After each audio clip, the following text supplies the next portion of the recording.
আগামী 22শে সেপ্টেম্বর থেকে যেহেতু জীবন বিমা ও স্বাস্থ্য বিমায় জিএসটি পুরোপুরি শূন্য হয়ে যাচ্ছে, আপনার ফাইন্যান্সিয়াল প্ল্যানিংও আরও সহজ হচ্ছে। আগে প্রিমিয়ামের উপর 18% জিএসটি দিতে হতো, এখন সেই টাকা সাশ্রয় হবে।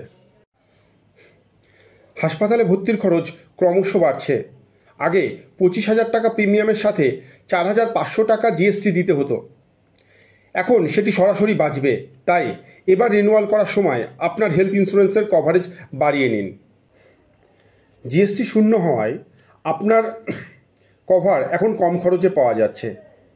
যদি আপনার টার্ম ইন্স্যুরেন্সের প্রিমিয়াম 15,000 হয়, আগে দিতে হতো 17,700, এখন সরাসরি 15,000। বাকি টাকাটা অন্য বিনিয়োগে ব্যবহার করুন, যেমন এসআইপি বা পিপিএফ। ইউলিপ বা এন্ডাউমেন্ট প্ল্যানে আপনার প্রিমিয়াম কম আসবে, তবে ট্যাক্স বাঁচানোর জন্য ইন্স্যুরেন্স নেবেন না। প্রোটেকশন ও ইনভেস্টমেন্ট ব্যালেন্স করে বেছে নিন। জিএসটি থেকে যে সাশ্রয় করছেন সেটা এভাবে কাজে লাগাতে পারেন।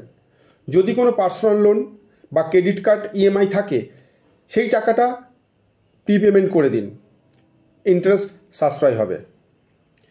জিম, যোগব্যায়াম, হেলথ চেক আপ এগুলোতে খরচ করুন। স্বাস্থ্য ভালো থাকলে বিমার দামই কমবে আর জীবনযাত্রার মানও বাড়বে। একটি এমার্জেন্সি ফান্ড তৈরি করুন। অপ্রত্যাশিত খরচের জন্য প্রস্তুত থাকা বুদ্ধিমানের কাজ। অন্তত 6 মাসের খরচ হাতের কাছে রাখুন। সাশ্রয় হওয়া টাকা সিস্টেমেটিক ইনভেস্টমেন্ট প্ল্যান বা এসআইপি করতে পারেন। ভবিষ্যতের জন্য নিরাপদ সাশ্রয় হবে। নিজের দক্ষতা বৃদ্ধিতে বিনিয়োগ করুন, নতুন কিছু শিখুন, আপনার উপার্জন বাড়বে।